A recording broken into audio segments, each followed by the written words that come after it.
Hemu oya. Hemu. Hemu na moi inu inu na moi moya na puno puno na homia. Hemu oya. Hemu. Elie. Ya. Aaliyah Irvine and Kehau Kapua'a are cultural practitioners and two of very few women active in Hawaii's hale building practice. Their mentor is Kumu Francis Sinensi, who is known for revitalizing the lost practice of hale building. A hale is a house. Most valuable facet of Hawaiian life. Without the hale, you're houseless. The hale provided rest for the weary bodies, shelter from the elements, and from the kapus, and procreation.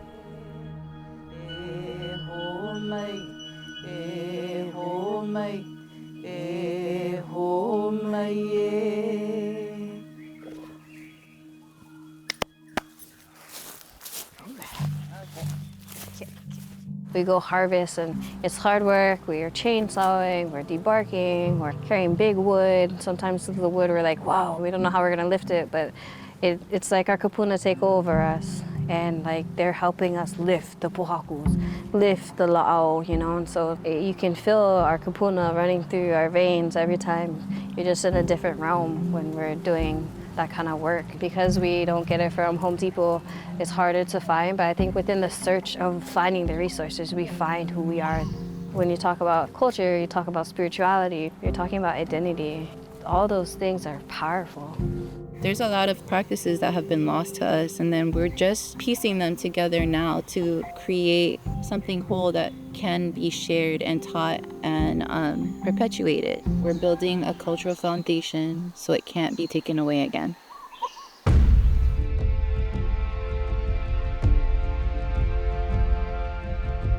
Western missionaries arrived in the Hawaiian Islands in 1820. With the settlers came devaluation of Hawaiian life and the banning of many cultural practices. Just a generation later, in 1893, the children of those missionaries overthrew Hawaii's queen, banned the Hawaiian language, and dispossessed the people of their lands.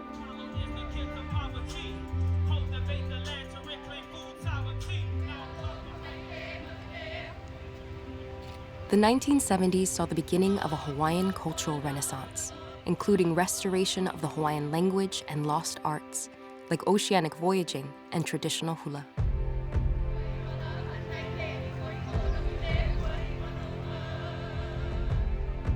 This renaissance continued through the 1990s with the founding of Hawaiian language immersion schools and the restoration of practices such as agriculture, aquaculture, and hale building. I started hale building in 1994. I've built hales that I didn't know that I built. Well, I'm getting old too, so I can't keep track. It's been over 486. That's the last one I documented. I've built about 20 or 30 after that. And I don't build them just for show. All my hales are functional, the traditional Hawaiian architecture. Hale have a variety of uses today, as gathering places for community events and venues for cultural practices and education. But if you don't practice this every day, you're not gonna know how to read and spell. Hale are now found in the hearts of community centers and school campuses across the islands, and even found in the hearts of cities. The builds are major construction jobs, carried out not by typical construction workers, but by cultural practitioners. It's a multidisciplinary practice that requires a working knowledge of lashing, thatching, weaving, post and beam construction, and traditional Hawaiian stone masonry.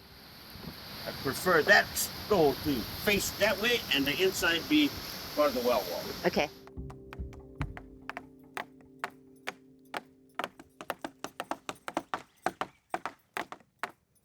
To remove the ili, the bark of the trees, we were using hammers to debark, but we often use just another piece of wood. The whole process in itself is very holistic, I think. Pounding on the wood with sticks and you hear the beat and it resonates. I don't know, there's something about the frequencies, right? Like, I don't know about all that, but I know that when we do it, we feel it. Aliyah and I are the monkeys. That's what we're called. We like to be up in the high spaces. We're also some of the smaller Hale builder, so we can fit up in the spaces and we don't put too much stress on the frame when we're up there.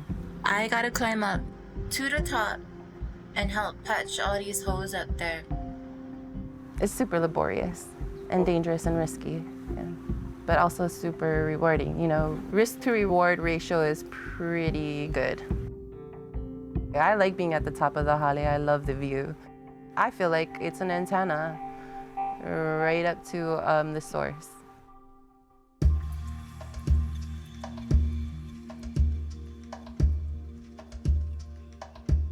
I was trying to look for a purpose. Where is my place? I'm not a hula dancer. Definitely not a hula dancer. Love them. You know, I grew up surfing and I love planting kalo. I love all of that. But where is my role in my culture? And so when Kumu entered my life, I was like, wow, this is it. I found what I really love to do.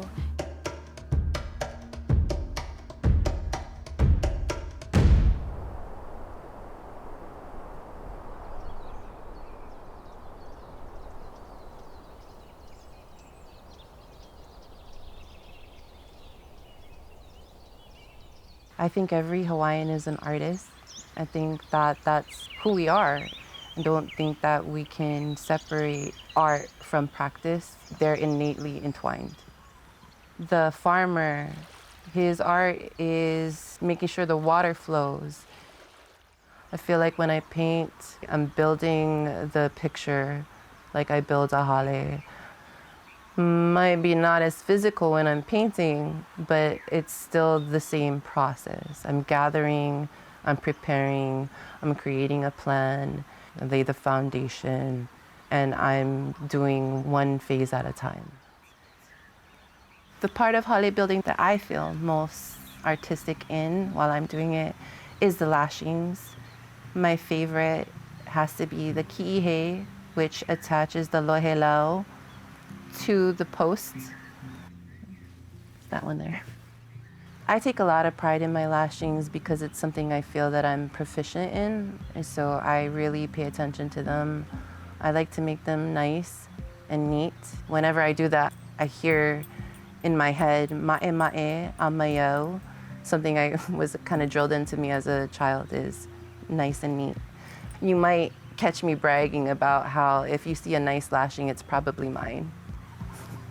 I feel extremely blessed and lucky to do the practices that I have been taught, but Just like anything else that has been colonized, there is a big cloud of misogyny and patriarchy that's prevalent in all of these spaces. There have been times since I've been in the practice that Aliyah and I were the only active wahine hale builders in Hawaii.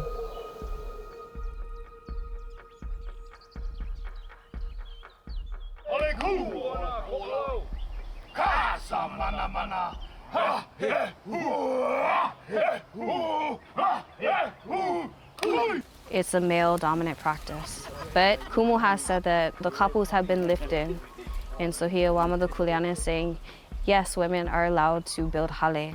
And so he allows women into his paw, which is beautiful. Some culture practices don't allow that. I can't speak on the behalf of them, but I have a lot of respect for Kumu. We're moving away from that mentality. It doesn't mean that we don't have remnants of those things still clinging to us. But I also believe we're here now. Sometimes you have to deviate from tradition in order to preserve it. And the people who want to do this are going to show up. And I believe the people who show up are also being led here by their kupuna. Kind of cool, because a lot of us hale builders, we find out that we're connected genealogically as Mokuko Hao. So it's like our kupuna are reuniting us back to each other, to kukuru hale, but also we're building relationships, we're building connections back to the past, and hearing those stories, it's just amazing that All our kupuna are in this space, whether it's present, past, or future.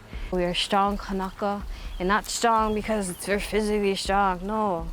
Spiritually, mentally, physically strong because our kupuna have given us a blueprint of how to live pono. There's a whole line of people that have come before me, but I'm just blessed to be in this space. And then hopefully, when Kumu gives me the blessing to teach, then that's how we break those generational cycles. Now 83 years old, Kumu Sinensi has established a path of promotion for his apprentices, but has no seated plans for retirement or a plan of succession. You cannot be 80 and just hop on and build a holly in all the time. Don't forget to kiss his head when you're Paul. I think I've contributed something to Hawaiian culture. I could build hollies doing backflips till I was 81.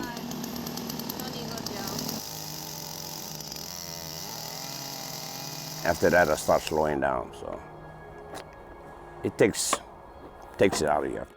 Kumu has 3 tattoos, and those 3 tattoos signify that he is the master holly builder. To become certified, at least get one of these tattoos on their hands. You got to know the protocol. You got to anticipate in helping build about 10 hollies before they become really ma'a with the process. There's a couple of us that have gotten this tattoo. You're able to do certain things on how to teach and be an alakai. And so this is kind of like a uniki process. To earn your second stripe, you have to be a teacher, demonstrator. You have to be, all-encompassing in every facet of holly building. There's a protocol that Kumu has of how you can go from 1 to 2, and 3 is always going to be him. The homana, to become a master, they have to build their own holly. You got to know why you do what you do. I know you know what you're doing, but you got to get to the conceptual level of why. Nobody has these 3 yet. But before I holla, somebody's going to get them. Kehau has been approved to receive the first stripe of her tattoo for over a year, but so far has declined. It's not that I don't believe in myself. I think that I just am aware of the gravity of this for me. Aliyah hopes to receive her second stripe soon and has taken the initiative to build a hale in her own backyard. I started working on this hale about 2 years ago. A hale cannot be built by itself. It's a hana structure. I was blessed that my uncle, my friends, Kumu, and the crew have come and laid their hands in their uhane and into this place as well. So every o'a that was cut, every post that was cut, every leaf that was thatched, it was made with aloha, and it was made with intention. After you're finished with the hale, we bless it. And so Kumu came, we had a kahu come to bless the hale. It's about the kako, where when people see this, I hope they get inspired, where come my house, drink some ava, talk story, and we can bring back life into this space, which brings back life to our community. I'm blessed to be able to learn from Kumu and learn from the uncles and aunties and Tiana Henderson and Aida guys. It's important for me to say those names because I was not here by myself. And right now, as Kumu is transitioning, doesn't mean the practice is dying. Doesn't mean the practice is going to ever fade. There's people that are going to take it up and still continue to kukulu. So it's never going to die.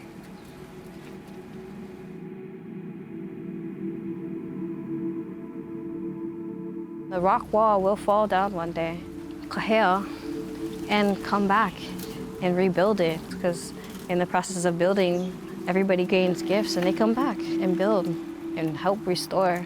I absolutely think that it's important for Kanaka to take up spaces, for Kanaka to take up anything, grab a pohaku, do whatever you can to feel connected to Hawaii, to feel like you belong.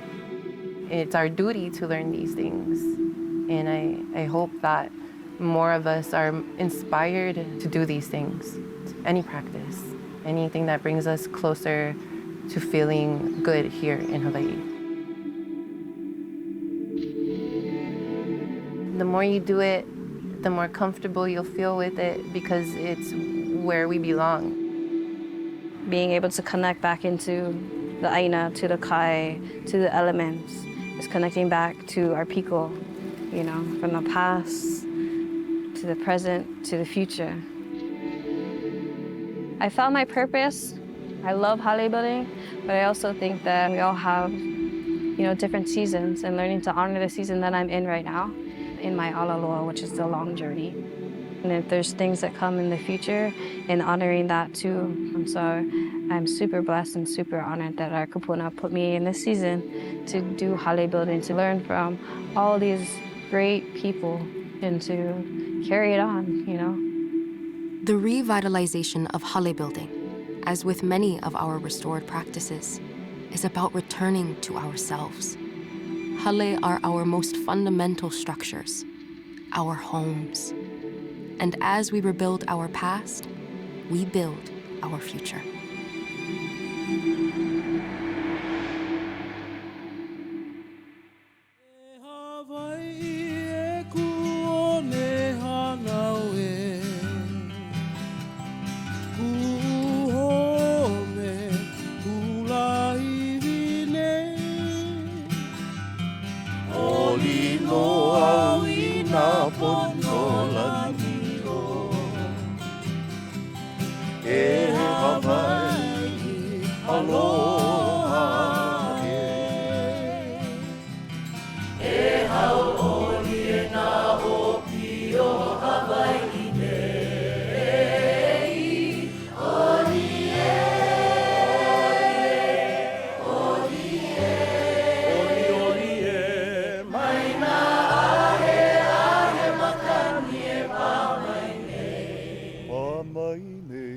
Okay.